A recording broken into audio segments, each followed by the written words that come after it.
Allô tout le monde, cette semaine, mon invité Faf à Un peu plus le podcast. J'ai adoré mon podcast avec Faf. J'aime beaucoup Faf parce que c'est un humoriste qui, si vous ne connaissez pas, c'est un humoriste qui fait du one-liner noir. En fait, c'est vraiment, là, on est dans l'humour noir, là, de joke assez salé. Il faut être prêt. Il faut être prêt à ça. Et moi, c'est vraiment, ça me fait vraiment rire. Je le trouve fascinant, ce gars-là. C'est vraiment il écrit très bien. Et ça prend, c'est beaucoup, beaucoup, beaucoup de travail pour écrire du liner parce que tu ne peux pas remplir avec plein de petits trucs qui se fonient ici et là. C'est vraiment que dans l'efficacité du gag. Et ça prend beaucoup aussi de mémoire pour se rappeler que des phrases une après les autres sans qu'il y ait aucun lien nécessairement entre elles. Fait que je l'admire beaucoup comme personne. Faf, il a fait le prochain stand-up la première saison et ça a vraiment bien été pour lui côté following et ça lui a donné une belle visibilité. Alors, j'espère que vous allez découvrir une autre partie de lui, en fait, plus de l'humain derrière l'humoriste. C'est quelqu'un qui a travaillé, il a été intervenant en santé mentale. Et c'est vraiment un parcours qui est quand même assez fascinant et on en parle beaucoup dans le podcast. On parle aussi de la première fois que Faf m'a vu me planter au bordel, mais de façon monumentale à l'open mic. C'était mon premier open mic au bordel et Faf m'a vu. Et lui a remarqué que j'avais quand même du potentiel alors que j'étais terrible sur scène. C'est à partir de ce moment-là qu'il a commencé à me donner des gigs à Québec, puis en Beauce, puis à me donner confiance en moi. Fait que c'est vraiment quelqu'un qui est quand même important dans mon parcours. Fait que c'était vraiment naturel pour moi de le recevoir au podcast. Alors, j'espère que vous allez aimer mon entretien avec lui. Allez le suivre sur les réseaux sociaux Faf Humoriste, F-A-F. Et c'est ça, de son vrai nom, Pierre-Luc Grenier. Et j'aime beaucoup Faf, humoriste de la Beauce. C'est un beauceron, le beau Faf. Alors, c'est ça. Et suivez-moi sur les réseaux sociaux. Merci de vous abonner à la page YouTube. Si vous l'écoutez sur YouTube, c'est super fin. Sinon, abonnez-vous, peu importe la plateforme où vous êtes, les étoiles, whatever. C'est super gentil si vous le faites. Je l'apprécie beaucoup. Aussi, vous pouvez commenter n'importe quoi dans les commentaires. N'importe quoi, dites-moi allô, dites-moi j'écoute le podcast. Peu importe ce que vous voulez. Dites-moi aussi, ça fait un bout que j'en parle, mais je veux me faire enlever mon esti de tatoulet. Et si vous avez des tatoulets, écrivez-les dans les commentaires sur YouTube et on va en rire toute la gang. Si vous aussi, vous êtes dans le même bateau que moi puis vous avez beaucoup de regrets de tatouer sur le corps, dites-moi-le, ça va être drôle. On va en parler dans les commentaires. Puis au pire, je vais faire des screenshots, je vais faire des petites stories avec ça, puis ça va partir un trend. Non, c'est une joke. Ça va être cool. Fait que faites-le. Merci beaucoup d'être là et bon podcast avec Faf.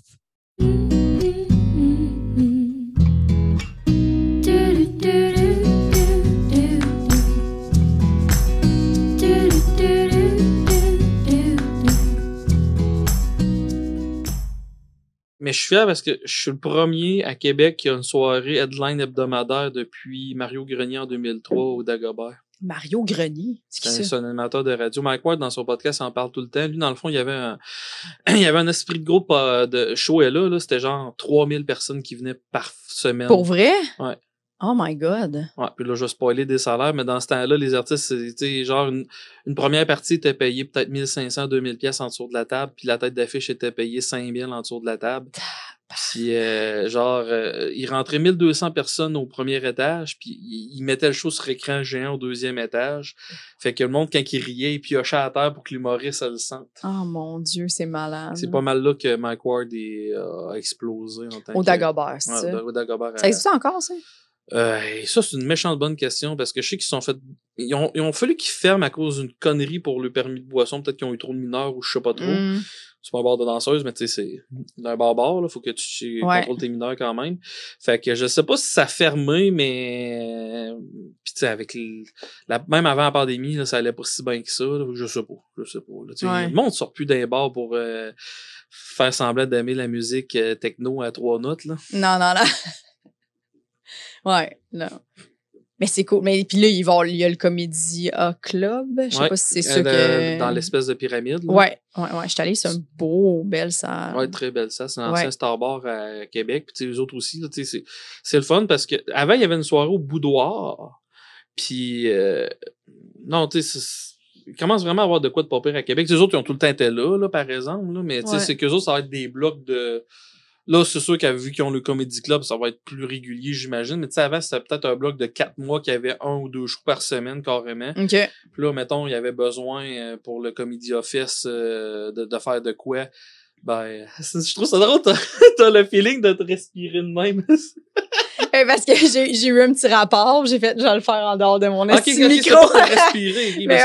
Parce que je me suis réécoutée, puis il y a des podcasts où je prends un grand respect, puis on l'entend dans le micro, puis c'est...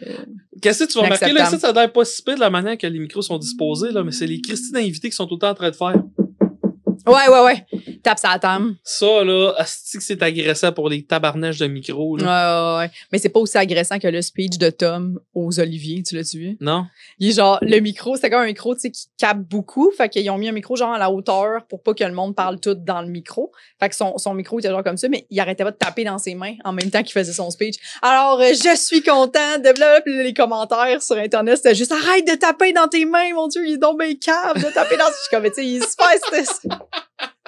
Mais tu sais, les tics que tu sais pas que t'as. Ben là. Oui, puis après ça, c'est sûr, tu regardes ça puis tu fais, ben oui, Carlis, mais sur le coup, tu penses pas à ça, là, tu sais. Moi, des fois, au début, là, des tics que j'avais, le centre mes jokes, que je fais genre une affaire de même. Ouais. Hey, ça, là, tabarnache. Tu sais, il y en a beaucoup qui le font.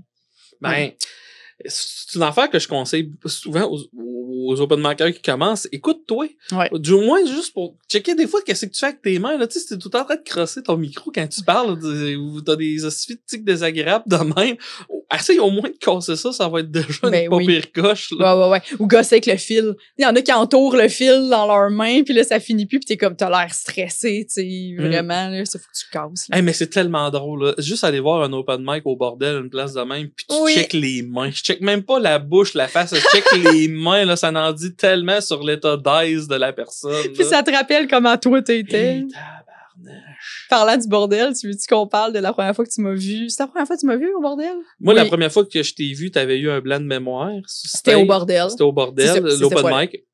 Puis je me rappelle, mais t'avais de quoi parce que je trouvais ton texte bon. Je me rappelle plus ce que tu faisais là parce qu'on a tellement vu dans notre vie des Christy de show d'humour là, mais je me rappelle j'avais été te voir après pour te dire que je t'avais trouvé vraiment bonne là. Je me rappelle plus exactement qu'est-ce que je t'avais dit là, mais Puis moi j'étais comme hey, je suis en train de me planter. Puis moi je t'avais vu jouer. Puis je t'avais trouvé super bon. Puis là je t'avais vu. Là, tu rentres là, puis tu t'es comme rajouté sur le pacing de l'open mic. Tu sais, souvent, quand tu commences en humour, tu regardes le pacing au bordel, puis là, t'as comme, je suis contente qu'il n'y ait pas, tu sais, quelqu'un que, c'était tout du monde que je connaissais semi, tu sais, il y avait Maud Landry en fin de pacing, puis tout, mais j'étais comme, c'est parfait. Puis là, tout s'était rajouté, puis j'étais comme, oh non, mais tu sais, moi, dans ma tête, genre, j'étais comme, il va me trouver à chier, puis blablabla, mais moi, je t'avais trouvé tellement bon que j'étais comme, je veux qu'il me trouve bonne, tu sais, mais j'étais sûre que t'étais en train de me juger tout le long, là. Et finalement, oui, mais positivement. Oui, ben je te jugeais positivement parce que je sais pas comment décrire ça, mais tu sais, quelqu'un qui a du talent, ça se voit là des fois. Tu sais, il y a du monde qui vont être capable de le développer, le talent, puis qui vont faire des hosties d'open mic pourris pendant 2 ans, ou peu importe, mais tu sais, il y en a aussi. Mais toi, t'avais de quoi, là? Vraiment, je sentais que t'avais de quoi de différent, puis c'est le mot que je cherchais tantôt parce que quand tu fais de l'art, faut que tu sois différent des autres. Puis je sais pas pourquoi juste ton débit de voix, la manière que tu parles, là, je te l'avais déjà dit quand tu faisais ton bit sur j'aimerais savoir une conne, juste la manière que tu disais le mot conne, c'est tout. Elle a compris de quoi. Ouais, vraiment. Mais puis c'est vrai. Puis cette fois-là, en plus, pour expliquer aux gens, là, on est à l'open mic du bordel. Puis c'était mon genre 4e ou 5e show. Là. C'était vraiment pas plus. Non. Puis moi, je sortais des cours du soir à l'ENH avec Charles Deschamps, puis c'est Charles Deschamps qui animait le bordel. Puis moi, je m'étais naïvement dit comme c'est mon pire move. Là. Je voulais pas faire mon numéro que j'avais fait dans son cours parce que je voulais genre faire du nouveau stock parce que je me disais c'est lui qui anime, fait que je veux pas qu'il me revoie faire le même number, je veux pas qu'il pense que je vais juste faire ce number là, ce qui est stupide parce que normalement c'est normal. Si j'avais demandé, il m'aurait dit mais non, tu refais ce number là.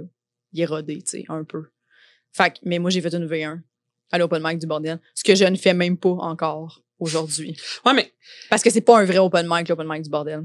Non, puis ben c'est ça, parce que tu sais pas qui c'est qu'il y a dans la foule qui peut... Parce que moi, juste à force de faire des open mic là, il y a quand même une couple de bigs dans l'humour qui sont venus de garocher des super bons commentaires. Là, c'est pas un bon exemple, là, mais je me rappelle le premier bordel que j'avais fait, Julien Lacroix était assis complètement à l'autre bout, puis il était venu me dire qu'il m'avait bien aimé. Pour l'instant, ça vaut ce que ça vaut. Mais qu'est-ce que je veux dire par là? Moi, j'ai eu la chance de me développer à Québec puis en région. Fait qu'à toutes les fois que je venais à Montréal, j'avais tout le temps là, tu sors de où, toi? Fait qu'un artiste qui commence à Montréal, c'est ça qui est un peu tough à gager parce que tu te dis, faut que tu te développes, il faut que tu te pètes la gueule à des places, mais il faut que tu performes aussi. Fait que là, faut que tu choisisses en juste ces places-là aussi que tu performes puis que tu te rodes puis tout. Fait que, pis, honnêtement, tous ceux-là qui écoutent ça, rode pas au bordel là, si tu commences là. Rod ailleurs là, au PDP, pars-toi ton propre open mic à quelque part. Absolument. Mais rode pas au bordel. Non, parce que tu sais quand tu vas te rendre compte que Mike Ward joue après toi là, parce que Mike Ward là, il écoute le monde qui joue avant puis après. Ouais. Oui, puis tu vas voir rapidement les gens qui sont dans le milieu le savent que c'est pas un vrai open mic. Fait que personne arrive avec vraiment une V1. Fait que tu sais, les numéros rentrent très fort, puis là toi, t'arrives avec, c'est ton premier show, le clash est trop intense. Ouais. C'est dégueulasse. Genre. Sauf que la foule du bordel, par exemple, est très, très, très, comment je dirais ça, j'allais dire permissive, mais ils savent qu'il y a bien du monde qui commence, fait qu'ils sont indulgents. C'est ça le mot que je cherchais. Là. Ils sont généreux. Ouais, ils sont généreux aussi, parce que tu vois quelqu'un qui stresse puis que sa main shake pendant les 2 premières minutes. La foule, parce que d'habitude, dans un show normal, ça, là, tu viens de signer ton arrêt de mort. Ouais, le monde, il commence à jaser. Mais si t'as un bon gag après 2 minutes, le bordel vont le rire d'habitude, ton gag, là. Mais... Ouais, parce que moi, cette fois-là, le monde avait été vraiment gentil avec moi. J'avais eu une clap de pitié, mais une clap de comme, hey, on était avec toi, puis genre le monde, wouh, vas-y, tu sais, puis là. T'as-tu déjà pogné des foules de marde au bordel? J'ai-tu déjà pogné des foules? Non. Non? OK. Moi, une fois. Mais j'ai déjà entendu. Tout le monde a à peu près une histoire de foule de marde. Parce que moi, un coup, j'étais arrivé là, puis genre, il y avait des grosses vedettes sur le show, puis tout le monde se pétait à la gueule. Oh mon puis moi, j'étais juste dans la foule, puis là, je me rappelle plus si c'était Charles Deschamps qui m'avait dit, en tout cas, hey, essaye-toi donc, là, ça va pas bien à soir, puis moi, ça va super bien été. OK. Fait que, mais tu sais, des fois, c'est pas parce que t'as du talent ou quelque chose, tu sais, des fois, c'est juste, je me rappelle un coup, un des shows qui m'a le plus servi à vie, c'était dans un sous-sol à Sherbrooke, et il y avait des champignons sur les murs, c'était dégueulasse, là, c'était le bar fermé, là, c'était le dernier soir du bar, puis pour te dire, dans tous ceux-là qui ont joué là, je pense qu'on est 4 qui a pogné une pneumonie, là. Fait que tu vois le genre de show qu'on a fait. Et il y avait une madame qui était dégueulasse en avant du stage qui parlait à tout le monde. À toutes les fois que quelqu'un était sur le stage, elle répondait à nos jokes. Non. Puis elle se levait debout, puis elle checkait la foule de même en voulant dire c'est moi le show au lieu de l'humoriste. Puis moi, j'arrive sur le stage, elle était aux toilettes. Fait que moi, je décalisse tout, mais c'est pas parce que j'étais si bon que ça ou quelque chose, c'est parce qu'elle était pas là.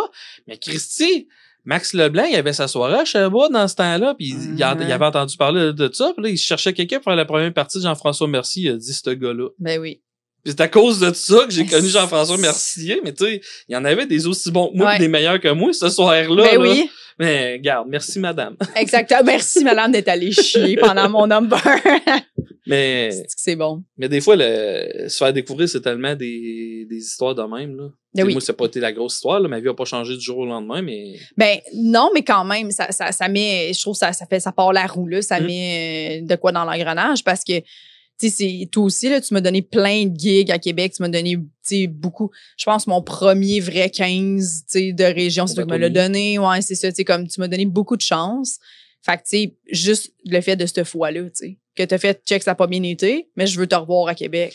Puis, je t'avais revu aussi après, là. Ouais, ben, tu m'avais rebooké, je pense, à Ninkasi. Ben, tu t'avais donné mon nom, genre, tu t'avais dit à je dois t'avoir booké en open mic, puis après ça. Ta soirée à Thetford. Ouais, ah oui. Ah, t'es venu à Thetford même. Oui, je suis venue 2 fois à Thetford. Oh, puis ça avait full bien été. J'avais fait le chemin numéro de la conne, la première fois.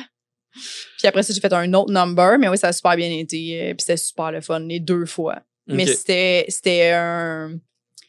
imprévisible comme soirée. Ah, Thetford Mines, des fois c'était plein, des fois c'était le Dawa, puis des fois il y avait 0 personne, il y avait juste les humoristes. Puis le pire, c'est qu'il y a une couple de gros... un coup, une passe les plus bizarre, c'était qui? C'était-tu? Ben, c'était un gros nom. Tu sais, il y avait Étienne Langevin qui était dans les machines de l'humour, là. Ouais. Il savait même pas qu'il y avait un show d'humour. Lui, il prenait prendre une bière, puis il était embarqué là, puis il a reçu un open mic tabarnak. Fait que, tu sais, il est arrivé une couple d'histoires de même, là. Il a joué? Non, il a pas joué. Okay, il a juste écouté puis il donnait ses conseils au monde après, là. Mais, ouais, c'est ça, parce que moi, j'ai commencé à Ted for Mind, tu sais, que je faisais mes soirées là. J'ai commencé à en faire à Québec aussi. Je me rappelle ça. On t'avait booké au bateau de nuit. T'as en fait 3-15 minutes au bateau de nuit payant. Ouais. 3,15. Ouais. Ben, le dernier, c'était un 20, je pense. Ouais, je t'avais booké en Quadland, je t'avais mis un 20 parce que c'était chauffé éclairé. Qui faisait un 30. Ouais, mais tu sais, vu que c'est un duo, faut les payer plus, quand tout cas. J'avais joué avec le temps pis tout, là. Puis, non, parce que, moi, j'aime ça beaucoup donner des chances à tout le monde que je trouve bon aussi, là. Puis tu sais, c'est le fun de donner, juste le feeling de donner le premier 15 minutes, vrai 15 minutes à quelqu'un que tu sais que la personne le mérite, là. Je trouve ça tellement gratifiant pis tout, là. Puis, tu sais, on est quand même beaucoup, mais c'est pas tout le monde qui donne des chances. Puis je trouve ça un peu, je trouve ça un peu plate. Puis, tu sais, mais aussi, qu'est-ce que les humoristes, les bookers, faut qu'ils se disent, c'est que si tu prends tout le temps les mêmes personnes, c'est dur de diversifier ton public parce que, tu sais, le public s'il dit, ça fait 4 fois que je la vois, cette tête d'affiche-là. Ouais. Alors que si tu donnes des chances à du monde puis tout, puis tu fais des belles découvertes, parce que tu sais ton premier 15 minutes que t'as fait au bateau de nuit, je m'en fais encore parler aujourd'hui là. Ouais. T'avais tout arraché là, puis genre je me rappelle le monde était tout avec Jessica Chartrand. Waouh, elle sort de où puis tout là. Puis c'est un de mes plus beaux shows à vie encore. T'sais, encore là, je t'ai booké à la source de la Martinière parce que le bateau de nuit, avec la pandémie, c'est trop petit pour faire un show. Puis le propriétaire du bateau m'a dit, hey là, j'espère que Jessica va vouloir venir jouer dans notre bar aussi. Stress-toi pas, elle va vouloir, elle va vouloir. C'est sûr. C'est bien sûr. Hey non, c'est cool. Il y a des belles gigs à Québec. Puis je suis allée souvent à Québec. Moi, j'adore ça jouer à Québec, mais ce que tu dis, c'est intéressant parce que moi, quand il y en a des humoristes de Montréal qui aiment pas ça, aller jouer à Québec, mettons. Mais moi, si j'ai un conseil à donner aux jeunes qui commencent en ce moment, là, qui veulent faire des open mic, justement, allez-y à Québec. Payez pour aller faire de l'humour, parce que si t'es pas à l'école, moi, j'étais pas à l'école, c'était ma façon de me dire, ben, justement, je vais aller faire les open mic de Québec parce que ça compte dans le circuit, tu sais. Puis parce qu'après ça, t'arrives à Montréal, puis ton numéro, tu l'as déjà fait 2 fois, puis t'as réussi à améliorer ce qu'il y avait à améliorer. Fait que, tu sais, oui, t'es pas payé, oui, tu payes ton gaz pour y aller, puis toute la patente, mais c'est tellement formateur, là. Oh oui, puis on commence à payer plus. Tu sais, moi, comme l'été passé, c'était juste un open mic, mais je prenais la porte puis je la splitais entre tout le monde. Fait que, tu sais, ça faisait au moins de quelque chose. Fait que, tu sais, le gaz au moins était payé de tout le monde, mettons, là. Mais, parce que, tu sais, je sais qu'on a un peu la réputation à Québec de pas payer pis tout. D'un sens, je dirais que c'est pas toutes les soirées. Il y a pas juste l'équipe de mon gérant qui organise des shows. Il y en a plein. Il y en a qui payent, il y en a qui payent pas. Puis ça dépend de tout le monde aussi. Mais, tu sais, à Montréal aussi, c'est vrai, là, je veux dire, là, à Montréal, les open mic, là, t'es pas payé. T'es pas payé. Puis des fois, tu fais un open mic, tu fais une soirée de rodage, je sais qu'il y a 200 personnes dans la foule, puis t'es juste payé 25$ aussi. Là, tu sais, je veux dire, là. Puis là, tu me demandes, ça rentrait comment? Ça coûtait combien rentrer ici? Ah, 12$. OK. Fait que tu nous as juste payé 25$. 25$, c'est ça, ouais. Fait que, tu sais, je veux dire, des affaires de même, il y en a partout. Puis moi, Mike Ward m'avait dit, parce que j'avais été voir Mike Ward backstage parce que mon ami, en tout cas, grosse histoire, mais j'étais même pas humoriste dans ce temps-là, puis j'ai été voir Mike Ward backstage, puis lui, on s'était mis à jaser de ça un peu, puis il avait dit, tu sais, quand tu commences en humour, faut que tu sois égoïste, là. Tu sais, je sais qu'il y en a qui vont dire, là, ah, ben là, si tu commences à accepter des shows non payants, tu vas scraper l'offre et la demande, puis tout, mais regarde, on est 2000 qui s'essayent, là. Fait que si tu veux avoir une chance, t'as pas le choix de dire oui à tout. Absolument. Puis il faut que tu te pètes la gueule à des places, là. Tu sais, j'ai fait des shows louches que je me faisais payer 25$ pour jouer à un feu de camp derrière de chez quelqu'un, là. Tu sais, faut que tu dises oui à tout, parce que c'est comme ça que tu viens qu'à, un des pires shows que j'ai fait, c'est un lancement de côte levée. Pardon? Un lancement de côte levée dans un bar. La grosse attraction, c'est il y avait les 2 chicks d'Occupation Double avec le douchebag d'Occupation Double. Puis il y avait le soir, c'est une bauche de char. Puis là, tout ça, c'est toute l'affiche. Puis en bas, c'était écrit « Et 4 humoristes ». Non! Je te jure. Fait que vous cassiez le show un peu, dans le fond? Ben, dans le fond, c'est, imagine-toi un bar, c'est que tout qui se passe à l'extérieur, puis tu rentres dans le bar juste pour pisser. Fait que nous autres, on était l'attraction pour ceux-là qui rentrent dans le bar juste pour pisser. Vous jouiez genre, non! Ouais. Le monde était dehors, puis c'était pas personne assise devant vous autres. Mais n'importe quel bon humoriste qui aurait eu un peu de route dans le corps, que j'appelle, aurait fait une bonne job à ce show-là. Mais tous les humoristes, c'était tout du monde qui avait, mettons, 15-20 spectacles. Ouais. Moi, tout, dans ce temps-là, je devais en avoir une centaine quand même. Ils ont tous fait la gaffe d'être stressés puis d'accuser qu'il y avait pas de monde puis d'accuser que le monde se cassait la gueule puis tout. Moi, j'étais arrivé sur stage puis j'avais fait, moi, là, je suis payé, puis je suis bien payé, c'est eux autres les pires. J'arrive sur stage, je parle même pas à la foule, je fais juste mes jokes. Mais vu que je m'en califais puis que je répondais pas à la foule parce qu'ils me lâchaient des calls, à un moment donné, à la fin, le monde m'écoutait puis ça, j'ai presque un standing ovation. Ouais, c'est ça. Fait que c'est le genre d'affaires que t'apprends en faisant de la route. Absolument. Puis il faut que tu le fasses, là. Ben oui. Des fois, il y a des shows que ça semble être un désastre, puis c'est vraiment cool, finalement. Des fois, le contraire aussi. Oui. Non, ouais. Hey, des fois, là, ça va être génial, blablabla, puis finalement, c'est d'accord, évidemment. Ouais, puis je blâme pas l'animateur, mais tu fais un show, c'est que l'animateur ne fait que du crowd work pendant 20 minutes, puis là, la foule est dedans, puis ou fait du crowd work pendant 3 minutes parce que ça lève pas, puis il fait « Êtes-vous prêts à commencer ça? » Puis t'es comme « Oh non, sacré. » C'est quoi la pire animation que t'as vue? Ça, je l'ai vu. OK. Ben, pire anime, j'ai pas vu pire anime, mais moi, un de mes pires shows, mettons, là, l'anecdote qui me vient, c'était dans un resto-bar. OK. Puis les gens savaient pas qu'il y avait un show du monde. Le propriétaire s'est dit, ça va être une belle surprise. Fait que le monde mange, mais ça, là, je comprends tellement, là. Tu sais, les gens qui veulent pas, c'est bien sûr.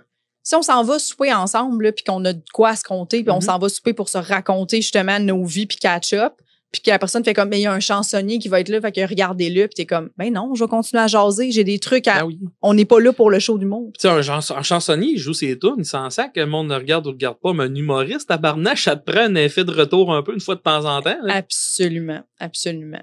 Sinon, j'ai eu un show extérieur que l'animateur faisait vraiment, vraiment trop long. Vraiment trop long, puis tu sais, trop long dans son début, trop long entre chaque, tu sais, il faisait un 5 entre chaque, mais tu sais, pour vrai, fais pas un 5 entre chaque, là, on est 10 là, sur le show. Là, ouais, des fois, tu pognes des animateurs qui veulent upstager tous leurs invités. Ouais. Là. C'est comme moi, un show que j'avais fait à une place, il y avait une bonne première partie qui durait 45 minutes, puis c'était moi à tête d'affiche. Puis, fait que là, imagine-toi une première partie qui dure 45 minutes, le break est supposé durer 10 minutes, il dure 30 minutes. Oh, mon Dieu.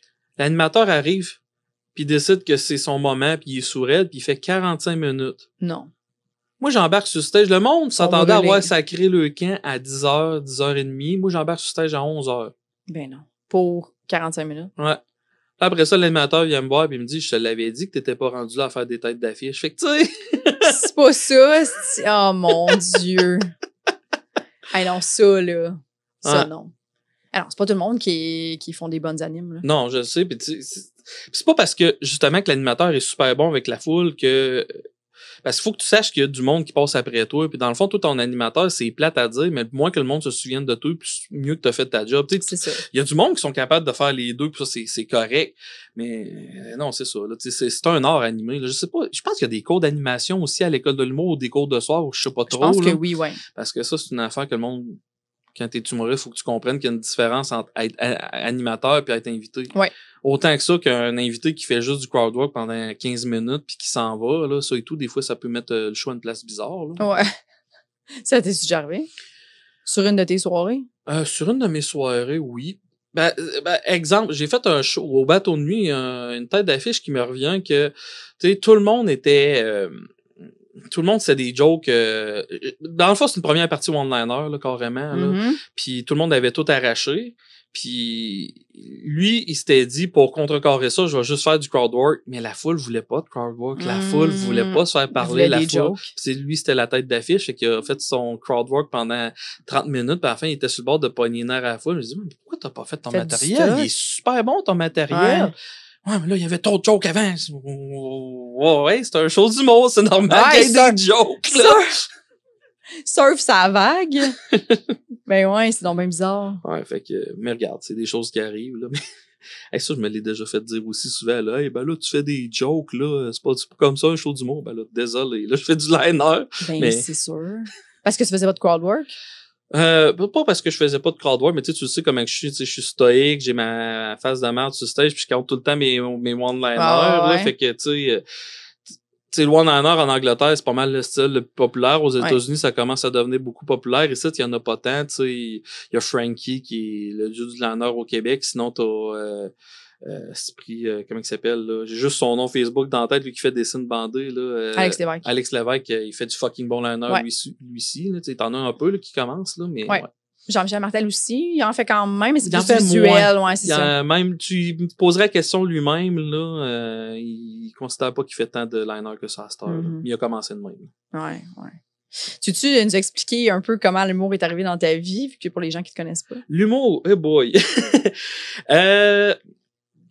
Regarde, j'avais 3 ans, je pense, puis j'ai vu une annonce de Michel Courtemanche qui faisait des bruits avec sa bouche pour présenter son prochain spectacle. Puis je me rappelle d'avoir été voir ma mère et dit « Maman, je veux faire ça plus tard. » À 3 ans? Ah, 3-4 ans, là. Oh, oui, je me rappelle, là. Puis c'est comme resté dans ma tête.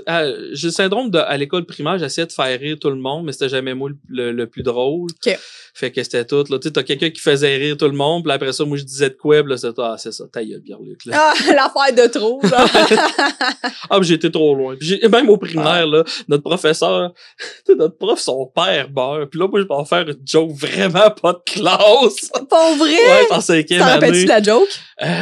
Tout le monde, il disait mes sympathies, puis moi, je pense que j'avais dit, genre, ça, c'est une référence à François Pérusse, là, j'avais dit, veux-tu mes crottes de nez à la place? Une affaire de même, là, au lieu de dire mes condoléances, là, puis il a fallu que je fasse une excuse, là. Ah, pour vrai? Ah, si t'écoutes Céline, je suis désolé, là. Ah! Mais, ouais, fait que, puis au secondaire, tu vois, c'est classique, là, mais je me faisais au bout intimider pour des raisons évidentes. Tu regardes mon visage, puis puis il y a une shot, j'étais en secondaire 2 ou 3. J'étais en secondaire 3 puis j'avais été veillé dans un bar de 18 ans et plus, je devais avoir 14 ou si c'est pas 13 ans. T'avais-tu l'air vieux ou... Pas tant que ça. Ou c'était louche, OK. Mais c'était un bar louche quand même. Okay, là. Mais dans les années 90, c'était... Tout le monde s'en coliquait. Ouais. Fait que j'arrive dans le bar, puis à un moment donné, il y a une fille qui commence à me cruiser, mais je savais qu'il y avait de quoi qui marchait pas, là. Fait que cette fille-là me cruise. Tu sais, c'était out of my league à la 10, là. Puis à un moment donné, j'ai allumé quand elle me cruisait juste pour rendre son chum jaloux. Un beau projet. Un beau projet, puis ça a marché. Son chum, il me ramasse. Je me rappelle, là, j'étais assis à côté de la fille, il m'a juste poussé, je suis tombé en bas de mon tabouret, je m'étais fait mal au bout. Là, il me dit, ça, c'est à moi, tu touches pas. Puis là, moi, je fais la gaffe de dire ça. Il me ramasse par le collet, il m'amène à 2 pouces de son nez. Puis là, j'ai tous mes chums de gars qui sont en arrière qui se demandent, on va-tu aller le protéger ou quelque chose? Fait que là, il me dit, c'est quoi ton crise de problème? Je dis, mon crise de problème, j'ai un petit pénis, mes parents m'aiment pas. Il m'a lâché. Il a fait, tu mérites même pas, je te sac une volée, toi, vite-en, babe, on s'en va. Et j'ai mes amis qui sont en arrière, mais pliés en 5, là. Mais c'est sûr. Fait que là, je me suis dit, oh, Christy. Puis là, puis là, j'ai commencé à... Parce que, tu sais, tout le monde dit, l'intimidation dans les écoles, c'est soit tu dénonces ou tu te bats, là. Ouais. Non, il y a cette 3e option-là aussi, là. Si tu deviens meilleur qu'eux autres à t'intimider toi-même, ils riront pas de toi longtemps. Non, c'est ça. Puis tu vois, là, à la fin, c'était pas mal rendu moi le comique de mon année puis tout. Là, je me rappelle, je faisais des exposés oraux en français, puis le monde se demandait, puis comment que ça a été Pierre-Luc là pendant son exposé, tu fais telle niaiserie. C'est donc bien rendu cool. à ce point-là. Là. C'est malade. Puis t'as-tu fait comme cégep en spectacle ou ces trucs-là? Ou... Secondaire en spectacle, je me suis fait refuser parce que j'étais trop vulgaire. OK. C'est surprenant. T'étais déjà vulgaire. Mais tu m'as pas dit à un moment donné que tu faisais de l'anecdote quand t'as commencé? Ben, c'est ça. Mais non, j'ai commencé absurde. Moi, je tripais Monty Python. Je comprends. Puis c'était les débuts des Chicken Soul aussi à TV. Là, je tripais bien raide là-dessus. Fait que j'ai commencé absurde. Puis, moi, mes spectacles dans ce temps-là, ça ressemblait plus à des pièces de théâtre, je te dirais, qu'à un spectacle traditionnel d'humour. Là. C'était vraiment, là, j'avais des personnages, puis ça prenait des costumes, puis tout, là, qu'est-ce que je faisais. Là. Puis c'était quand même pas pire, mais tu sais, c'était pas de quoi. Puis j'avais fait une couple de shows dans des bars, c'est que à gang puis tout, là, parce qu'on se disait, on va faire une V1, on savait même pas que ça existait une V1 dans ce temps-là, puis ça va être ça. Mais bien sûr, tu pognes au bout avec tes amis, tu penses que t'es bon, mais t'es pas si bon que ça. Non, c'est ça, t'arrives dans un bar, c'est...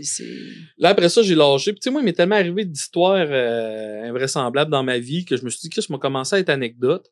Mais j'avais tout à trippé sur les blagues les plus courtes. Mais moi, le problème, quand je compte une anecdote, ça me prend 10 minutes avant de commencer à être drôle, là. Fait que... Tu t'installes trop longtemps? Ah, je m'installe trop longtemps. Peut-être qu'aujourd'hui, ça serait moins pire, là, mais dans ce temps-là, c'était... Fait que... Là, j'ai commencé à faire du spectacle. J'avais découvert Imo Phillips, Ronnie Dangerfield, puis bizarrement, le chanteur de Van Halen qui était tout le temps en train de garocher des liners partout entre ses tunes. OK. Puis David Lee Roth. C'est là que j'avais commencé à triper ben raide là-dessus. Puis là, j'avais fait une couple de spectacles à Montréal. Au feu, vraiment à feu, Saint-Cyboire, qui a vraiment passé au feu. Ouais. Mais qui n'existe plus.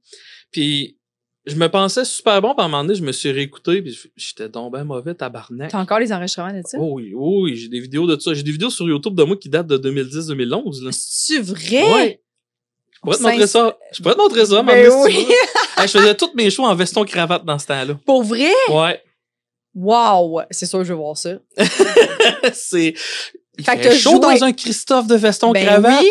On salue Louis T puis Phil Audrey. Je te le dis, là, moi, je passais juste, j'avais une espèce de bouchoir en tissu qui servait juste à m'essuyer le front. C'est sûr, là. Parce qu'il faut savoir que sur scène, souvent, dans la salle, on est correct, mais sur scène avec les spots, puis le stress, c'est pas long qu'il fait chaud. C'est vraiment pas long. Oh mon Dieu. Ouais, fait que ça donnait ça. Je me suis écouté, je me suis trouvé de la merde. Fait que j'ai décidé d'écrire. Je me suis dit, l'écriture, c'est un muscle, fait que je vais le travailler. Fait que j'ai compté souvent, mais pendant 3 ans, j'écrivais pratiquement 3 heures par jour à tous les jours. OK. Je travaillais dans les écoles, puis t'as beaucoup de chiffres coupés dans les écoles. Tu vas travailler, tu vas avoir 1 heure là, 1h30 là, puis tout. Okay. Fait que je m'assisais à quelque part. Une fois, l'école était en avant d'un Burger King. Fait que j'allais m'asseoir au Burger King, je prenais juste une liqueur, puis je faisais juste écrire des jokes. Puis je te le dis, là, je dois avoir écrit... j'écrivais minimum une 50aine de jokes par jour. Oh my minimum. God. Puis je savais que ça ferait ça. J'ai commencé à faire de l'humour, puis je faisais juste éliminer du stock. Puis je suis devenu comédie body avec Jean-Michel Martel, justement. Puis là, on se challengeait. Là. Nous autres, il fallait qu'on fasse des shows avec juste du 9 sur 10, là, mettons. Là. Puis là, c'était tout là, ce joke-là, c'est un peu moins ri, enlève-là, puis là, on se repoussait tout le temps de même. Juste le meilleur. Juste le meilleur, puis tout. Tu vois, là, de ces 3 ans d'écriture-là, il y a 2 jokes que je fais encore aujourd'hui. Fait que dis-toi, pendant 3 ans, j'écrivais 50 jokes par jour. Puis là, on était en quelle année à ce moment-là, à peu près? En 2014-2017. OK. Crime, c'est bon. Vraiment bon. Fait que t'as joué au Saint-Cyboire. J'ai joué 2 fois à Saint-Cyboire. 2 fois avant que ça brûle. Fait que c'était Biz qui animait ou... Hey, je sais pas. Moi, je me rappelle qu'une fois, l'animateur, je pense que c'était Jess Shea, l'animateur, une fois, parce qu'il devait être là juste pendant 2 semaines puis qu'il remplaçait Biz. OK. D'après moi, si je pourrais peut-être se poser la question, là. Mais je me rappelle que les 2 fois, c'était pas l'animateur usuel. Puis je pense que la 2e fois, c'était une fille qui animait, mais demande-moi pas c'est qui, je suis pas capable de te le dire. Je comprends. T'étais plus dans tes affaires. Puis là, c'était drôle parce que t'étais collé à genre la foule, là, elle pouvait toucher à tes pieds, là. Ouais. Puis c'était quand même assez haut par rapport à la foule, le stage, puis t'avais un miroir. Fait que tu te voyais sur le stage. T'as-tu joué là? J'ai jamais joué là, mais j'étais allée voir. Moi, c'est là que je tombe en amour avec l'humour, dans le fond. Puis j'étais allée la première fois random de même. Une soirée d'humour au Saint-Cyboire, on y va dessus. Ouais, parfait. Puis c'est Corinne Côté qui anime. Puis c'est genre début de saison. C'était elle qui animait, moi, la 2e fois. C'est ça. Fait que je pense qu'on est comme en 2009, là, si je ne m'abuse, peut-être pas. Mais je pense que oui. Puis quand j'ai vu Corinne sur stage, puis c'est la première fois que j'allais à la soirée d'humour, fait que j'étais comme, wow, oui, ils font un 5-6 minutes chaque. Je pense que c'était des 6-8, quelque chose de même. Puis j'étais comme, puis après ça, c'est un autre. Fait que si tu l'as moins aimé, lui, c'est pas grave, il y en a toujours un autre. Puis comme, c'est malade, je suis comme tombée en amour avec les soirées d'humour là. Mais ça, c'est surtout Corinne que j'ai faite.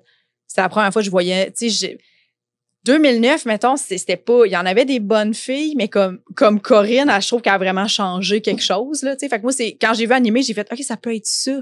Mais tu faisais de quoi de méta sur Corinne? Quoi? Parce que moi, j'étais pourri comme acteur. Okay. Encore aujourd'hui, je me considère très ordinaire à ce niveau-là. Moi, je suis plus une bébête d'écriture qu'une bébête de performance, je te dirais. Puis j'avais jasé avec Corinne parce que elle m'avait marqué comment qu'elle checkait le monde. Ça a foule, elle parle, puis t'as vraiment l'impression qu'elle te parle à toi. C'est vrai. Puis elle m'a dit, moi, là, quand je suis sur un stage, je regarde tout le temps de droite à gauche. Comme ça, la foule me voit regarder de gauche à droite, puis ça fait comme si tu lisais un livre, puis ça fait un mouvement naturel pour eux autres. Ah, ouais. Fait que quand je te dis que des fois, il faut que tu penses en esprit, là, comme acter sur un stage, là, t'imagines-tu, elle, tu dis jusqu'à quel point qu'elle est bonne, t'as-tu vu jusqu'à quel point qu'elle a travaillé ses affaires? Elle travaille en esti ses affaires. Est-ce que c'est bon? Mais oui, elle est fucking bonne. Excellente, ouais. Puis je suis devenue accro. Puis ça fait que j'ai juste vu le monde jouer, mais je me rappelle très bien du bar, mettons. Mais, tu sais, c'est sûr que moi, dans ma tête, j'étais comme, OK, je vais devenir humoriste. Mais, tu sais, c'était comme un objectif jouer là. Tu sais, j'aurais trouvé ça énorme de jouer là. Mais finalement, moi, j'ai commencé il y a 4 ans, fait que il était déjà brûlé. Moi, ouais, brûlé dans tous les sens du terme, mais tu vois, la raison à laquelle j'avais joué là, mon ami était colocataire avec un humoriste qui a fait sous-écoute une fois qui s'appelle Steven Parkin. Ouais. Puis c'est Steven Parkin qui m'avait booké mon premier show. Puis mon premier show, même si je dis que c'était horrible, ça avait quand même bien paru, elle, là. OK. Puis c'était Junior Girardeau, je pense, qui s'occupait de ça dans le temps, puis il m'avait dit, moi, j'écoute tout le temps les nouveaux. Toi, je t'ai pas écouté, j'ai eu des bons commentaires sur toi, fait que je te fais revenir dans 2 mois. C'est bon. Puis je suis revenu en 2 mois, puis il se retenait pour pas rire quand il m'a donné mon cachet. Fait que je pense qu'il m'a pas tant aimé que ça, finalement, la deuxième fois. Il se retenait pour pas rire parce qu'il t'avait pas aimé? Ouais, parce que tu en voulais dire, regarde, là, je n'ai vu des centaines comme toi ou quelque chose, là, finalement, là. Fait que là, ça fait, OK. Parce que c'est peut-être un feeling que j'ai aussi, là, des fois. Ouais. Parce que je suis pas bon pour pister le non-verbal de quelqu'un, mais moi, c'était le feeling que j'avais eu qui m'avait pas tant trouvé drôle, là. Puis comme je t'ai dit, moi non plus, Anaoui, je me réécoutais après, puis c'était très ordinaire, là. Mais c'était une soirée difficile. C'était un peu comme le bordel, si on veut, dans le sens que t'avais Louis-José qui débarquait des fois, t'avais Alex Barrette qui rodait son show, t'avais des gros pacings, là, Adib. Moi, c'était la deuxième fois ou la première fois. En tout cas, il y avait Stéphane Fallu une des 2 fois. Moi, c'est le plus gros nom qu'il y avait dans ce temps-là. Là. OK. C'est que c'est hot.